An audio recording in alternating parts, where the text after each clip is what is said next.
Θα ήθελα να ξεκινήσω με μια μικρή ιστοριούλα.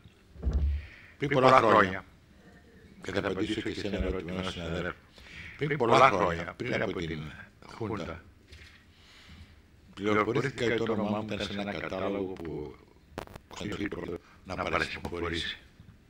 Έγραψε λοιπόν ένα αρκετά δρυμή άρθρο, λέγοντας ότι τα παράσημα δεν πρέπει να δίνονται στους φτασμένους, στους μεγάλους, αλλά στους νέους, σε αυτούς που ξεκινάνε την πορεία τους, σαν παρότρινση, σαν ελπίδα και όχι σε αυτούς που έχουν φτάσει, γιατί τότε γίνονται κάτι σαν το καπανάκι που βάζει ο βοσκός στο κρυάρι για να έχει το κοπάδι υπό τις εντολές του. Βέβαια διαγράφει από τον κατάλογο των υποραβασιμοφόρησεων και δεν πήρα παράσημο. Αυτή την μικρή ιστορία είπα σε έναν συνεργάτη μου στο γραφείο όταν, χωρίς την παραμικρή δεύτερη σκέψη, δέχτηκα να παρουσιάσω το βιβλίο ενός νεαρού συγγραφέα όπως ο Γιάννης ο Ζιώτης. Ευτυχώς, γιατί, να μην λέμε ψέματα, μιλώντας σήμερα για το βιβλίο του νέου συγγραφέα, δεν του δίνω, αλλά παίρνω. Διαβάζοντάς το, πήρα πολλά πράγματα και μ' άνοιξαν καινούργιες λεωφόρους σκέψεις. Αλλά αφήστε με να πάω λίγο μεθοδικά να μιλήσω για το βιβλίο αυτό που έχει τη δική του αξία.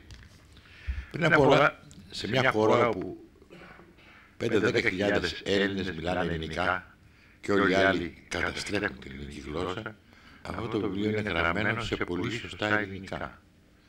Χωρίς να κάνει ακροβατισμούς, χωρίς να τραυματίζει τη γλώσσα και το συναίσθημα και το εισιτήριό μας για να κάνει ύφος. Και είναι μια αξία που από μόνη της θα δικαίωνε το βιβλίο. Ήταν η πρώτη μου εντύπωση. Προχωρώντας στο διάβασμα, κατάλαβα κάτι που εμείς λίγο μεγαλύτεροι, στάραστο λίγο μεγαλύτεροι, προσπαθούμε να αποσιωπούμε. Η μοναδική μας ελπίδα για να κρατιόμαστε στη ζωή είναι να μελετάμε τους νέους. Ανεκάλυψα ότι εγώ, ο ένας Γιάννης με τον άλλο Γιάννη, μπορούμε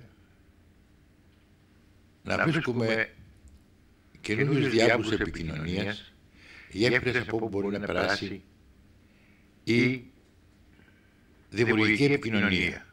Τι θέλω να πω. Τα δικά μου γραπτά, τα δικά μου κείμενα, το τελευταίο μου βιβλίο που κυκλοφόρησα, έχει σαν έμπνευση την πίκρα, τον πόνο, τα βιώματα μιας ζωής. Διαφορετική είναι η έμπνευση του άλλου Γιάννη. Είναι η έμπνευση της ευαισθησίας του. Δεν είναι δυνατόν να έχει το βήμα του πόνου, είναι πολύ νέος. Έχει όμως την ευαισθησία. Και κάπου και εδώ συναντιόμαστε πάρα πολλές φορές. Ομολογώ ότι συγκλονίστηκα. Πριν απ' όλα, βλέποντας πόσο βαθιά έχει βιώσει τον τίτλο, το στίχο του ποιητή για την Ιθάκη. Και τρόμαξα. Και είπα, είναι γέρος αυτός ή είμαι νέος εγώ. Συγχωρήστε που μιλάω έτσι. Αλλά το τελευταίο μου βιβλίο αυτό ακριβώς λέω σε πολλές σελίδες. Εκείνο όμως που με συγκίνησε πάρα πολύ είναι όταν τον είδα να ψέρει μέσα στο βιβλίο του εδώ το στίχο του Μίκη Θοδωράκη. Ένα στίχο που μας κράταγε ζωντανούς στις φυλακές του Καραδαλού τα χρόνια της Χούνας. Λίγο ψηλότερα. Ας σηκωθούμε λίγο ψηλότερα.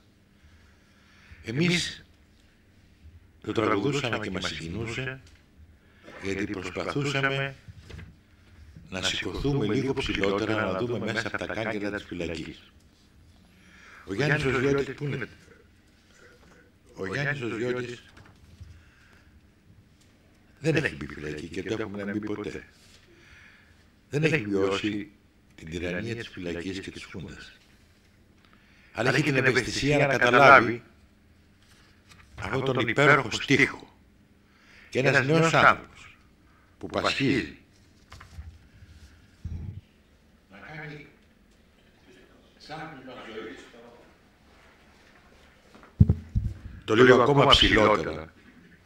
Θα δούμε τις αμυγδαλιές να ανθίζουν, τα μάρμαρα να λάμπουν, τη θάλασσα να κυματίζει, λίγο ακόμα να σηκωθούμε, λίγο ψηλότερα. Είναι ένα σάλπισμα προς τη γενιά του, αλλά και προς όλες τις γενιές. Και αυτή την δύσκολη στιγμή που περνάει η χώρα μας, ίσως να μην χρειαζόταν τίποτα περισσότερο από το να σηκωθούμε λίγο ψηλότερα. Λίγο ψηλότερα στην ηθική μας, λίγο ψηλότερα στην πίστη μας, λίγο ψηλότερα σαν πολιτικοί, σαν συγγραφείς, σαν ιερείς, σαν γονείς. Λίγο ψηλότερα. Συνέχισα να διαβάζω και στάθηκα σε ένα άλλο βιβλίο του, σε ένα άλλο δίλημά του, που παίρνει την αντιπαράθεση του παιδιού με τον γονιό. Μια από τις πιο δραματικές συγκρούσεις που μπορούν να γίνουν. Και πάλι θα τονίσω ότι εγώ, εμείς, και ενώ όσοι έχουν το δικό μου χρώμα μαλλιών, έχουμε βιώματα τέτοια. Γονείς να έχουν προδώσει τα παιδιά τους. Ο Γιάννης δεν έχει. Ευτυχώς που δεν έχει. Φοβάμαι ότι γρήγορα θα αποκτήσει την εμπειρία. Πριν όμως γνωρίσει αυτή την εμπειρία. Με την έμπνευση της ευαισθησίας έχει δώσει τη λύση. Για όσους δεν έχετε διαβάσει το βιβλίο, δεν θα διαβάσω τη λύση, αλλά θα σας προκαλέσω να τη διαβάσετε. Δεν υπάρχει ούτε ένα δίλημά του που να μου είχε μια ευχάριστη έκπληξη.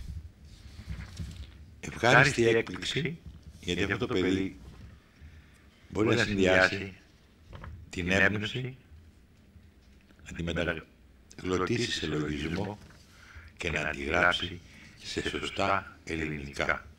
Όπως λέει ο στίχος του Μύρη, για να τη γράψει χωρίς λάθη παρακαλώ, όπως έρχεται ο γεροδάσκαλος. Βέβαια, ο συγγραφέας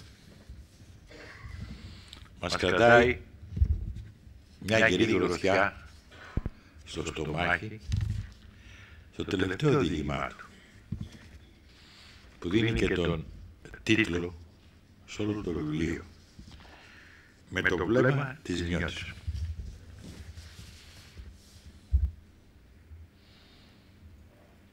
Να τη διηγηθώ την ιστορία, θα τη χαλάσω. Αλλά είναι όλος ο πόνος, όλο το πάθος, όλη η απελπισία για μια ζωή που χάνεται δύο νεαρών ατόμων, ενός νέου και μιας νέας.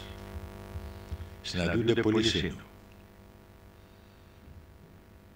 Κι όμως αυτή η συνάντηση τους γεννάει έναν έρωτα ζωής ολόκληρης. Γιατί σας είπα ότι κάπου εδώ στο βιβλίο, εγώ με τα τόσα χρόνια μου, αν μου επιτρέψετε να μην τα αποκαλύψω όλα δεκαετίες, μπόρεσα να συναντηθώ με τον νεαρό συγγραφέα που πριν από λίγο τον ρώτησα πόσο χρόνο είσαι και μου είπε 24. Είναι σχεδόν έχει τα μισά χρόνια των γιών μου. Μπόρεσα να συναντηθούμε και με πήγε πίσω στα χρόνια μιας άλλης κατοχής, πιο σκληρής ομολογώ, και ας ήταν ελληνική κι αυτή, όταν βασίλευε ο 509 και στην Αθήνα λειτουργούσαν 5 στρατοδικεία που έστελναν καθημερινώς άτομα στο εκτελεστικό απόστολο.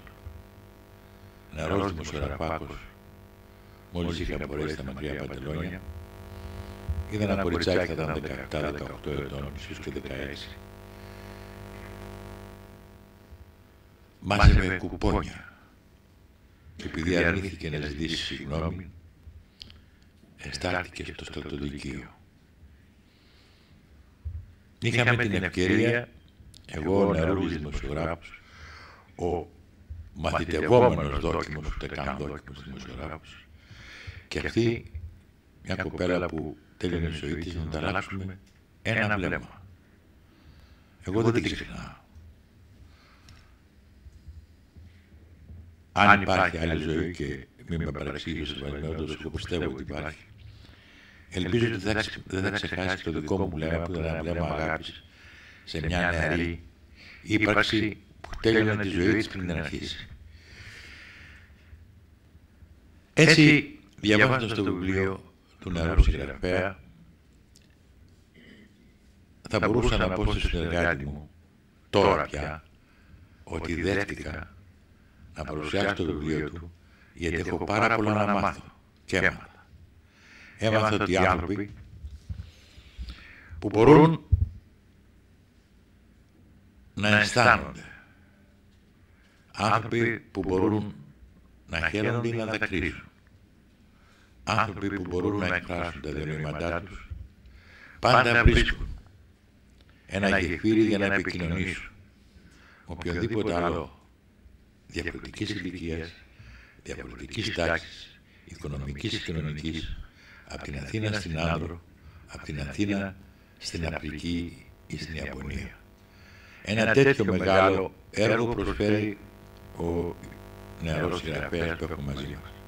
Βέβαια, ένας συνεπής και βαρύγδουπος συγγραφέας θα μπορούσε να του δώσει πολλές συμβουλές, γιατί έχει πολύ δρόμο να διανύσει. Εγώ θα δώσω μία μόνο. Αγαπητέ Γιάννη, μην ακούσεις καμιά συμβουλή.